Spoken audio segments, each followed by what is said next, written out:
Hello दोस्तों, नमस्कार। Welcome back to curious Sharif for the daily dose of Indian football.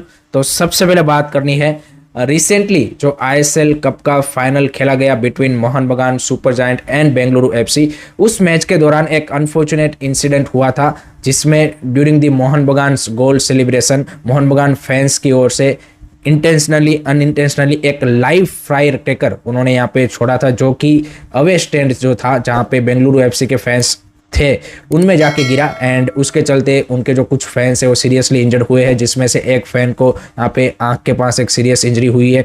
And जो Bengaluru FC के owner थे पार्थ जिंदाल, वो भी उसी स्टैंड में मैं यहाँ पे फैंस के साथ मैच देख रहे थे, उनको भी कुछ हल्की यहाँ पे इंजरी हुई है। तो इसके बाद अब बेंगलुरु एफसी ने ऑफिशियल कंप्लेन लॉन्च की है to AFF and to FSDL regarding this incident. And उन्होंने बोला है कि इसके रिगार्डिंग यहाँ पे स्ट्रिक्ट एक्शन लिए जाने चाहिए ताकि फ्यूचर में इस तरह का इंसिडेंट ना हो। एंड जो सिक्योरिटी में लैप्सेस हुए हैं उनको भी यहाँ पे दुरुस्त करने की जरूरत है। तो definitely I think this is not the right thing. आप चाहे अपनी टीम को सपोर्ट करें, सब कुछ करें, कितना चीयरअप करना है वो कर सकते हैं, बट इस तरह की सेलिब्रेशन नहीं होनी चाहिए कि भाई दूसरों की भाई जिंदगी या फिर उनको भाई कोई सीरियस इंजरी हो।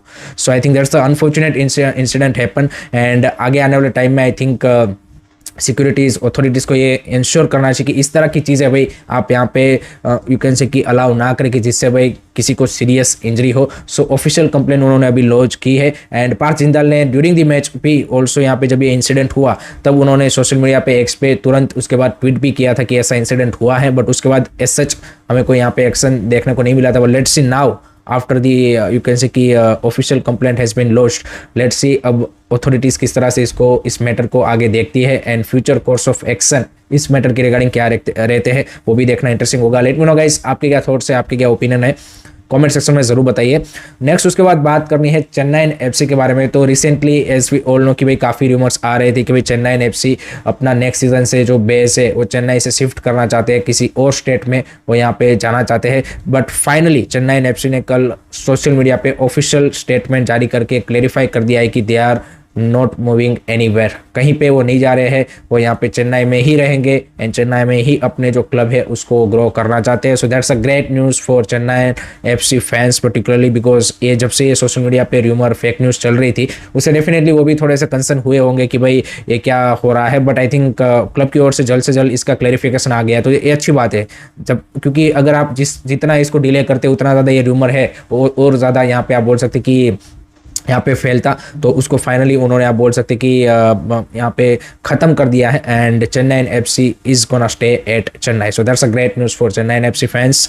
नेक्स्ट उसके बाद बात करनी है ईस्ट बंगाल की ओर से एक कंसर्निंग खबर आ रही है। रिसेंटली एक सोशल मीडिया पे वीडियो निकल के आया है कि जहाँ पे ईस्ट बंगाल की ट्रेनिंग के दौरान उनके जो हेड कोच है ऑस्कार ब्रूजोन एंड उनके स्ट्राइकर क्लिंटन सिल्वा के बीच में एक हीटेड आर्ग्यूमेंट होती हुई दिख रही है, एक लड़ाई होती हुई दिख रही है। And that's not a good thing for East Bengal, they are at the moment preparing for the super cup. And जो वीडियो निकल के आया है उससे लग रहा है कि भाई आर्ग्यूमेंट काफ़ी सीरियस हुई है। ऐसा नहीं कि सिर्फ कुछ यहाँ पे मिसअंडरस्टैंडिंग, ऐसा कुछ नहीं है, but it's look serious. And that means अब देखना होगा कि जो सुपर कप में यहाँ पे स्क्वाड ईस्ट बंगाल की होती है उसमें क्या क्लिंटन सिल्वा को इंक्लूड किया जाता है कि नहीं किया जाता, वो देखना काफ़ी इंटरेस्टिंग यहाँ पे बन जाता है।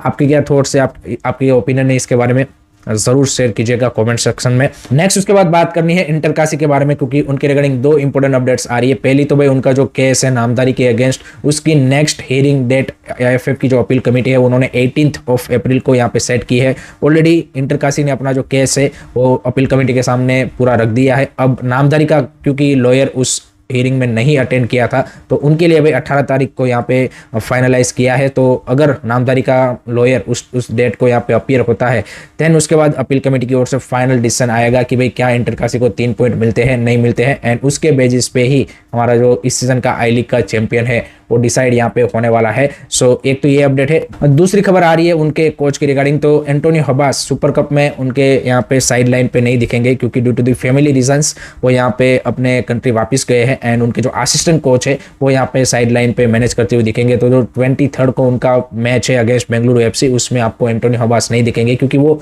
ऑफिशियली अब दादू बन चुके हैं। पहले तो फैंस उनको सिर्फ दादू कोच बोलते थे बट वो ऑफिशियली अब दादू बन चुके हैं। So that's why he is not gonna be available in that match. But उसके बाद अगर मान लीजिए कि नॉकआउट में वो आगे जाते हैं then he might be available, तो but for that Bengaluru FC match he is not gonna be available there. Next उसके बाद बात करते हैं आईएसएल ट्रांसफर रूमर्स के बारे में, क्योंकि अभी तो भाई ऑफिशियल ट्रांसफर विंडो स्टार्ट नहीं हुई है, लेकिन there are lot of rumours going on and particularly Mohun Bagan की रिगार्डिंग तो भाई इधर से उधर से कहीं से भी आप देखो भाई किसी भी प्लेयर का नाम लिंकअप हो रहा है, तो उसमें दो इंटरेस्टिंग प्लेयरों का नाम अब लिंकअप हुआ है, एक तो पार्थिव गोगोई एंड दूसरा एड्रियन लूना।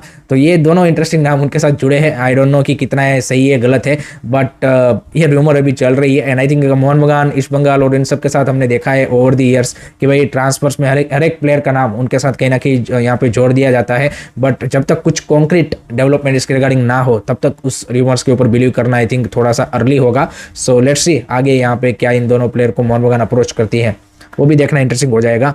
लास्ट में बात करते हैं ACL 2 के सेमीफाइनल के बारे में। तो भाई कल खेले गए सेमीफाइनल में शारजाह कल्चरल क्लब ने 2-0 से सऊदी क्लब अल ताउन को हरा के यहाँ पे फाइनल में अपनी जगह पक्की कर ली है and what a match it was, because first leg वो यहाँ पे 1-0 से हार के आए थे, ये सेकंड लेग यहाँ पे होम पे खेल रहे थे, उसमें भी भाई 90+ इंजरी टाइम में उन्होंने 2 गोल मार के यहाँ पे फाइनल में अपनी जगह पक्की की है। So Sharjah is gonna play ACL 2 final. आज दूसरा यहाँ पे सेमीफाइनल खेला जाने वाला है between Sydney FC and Lion City Sailors की, जहाँ पे Lion City Sailors first leg में 2-0 से यहाँ पे लीड लेके आ रही है। सो सिडनी FC के लिए it's tough task, but definitely let's see क्या वो यहाँ पे इस जो यहाँ पे 2-0 का डेफिसिट है उनको कम बैक कर पाते कि नहीं कर पाते। एंड अगर भाई Singaporean club reach to the final of ACL 2 I think that would be a great achievement for Lion City sellers.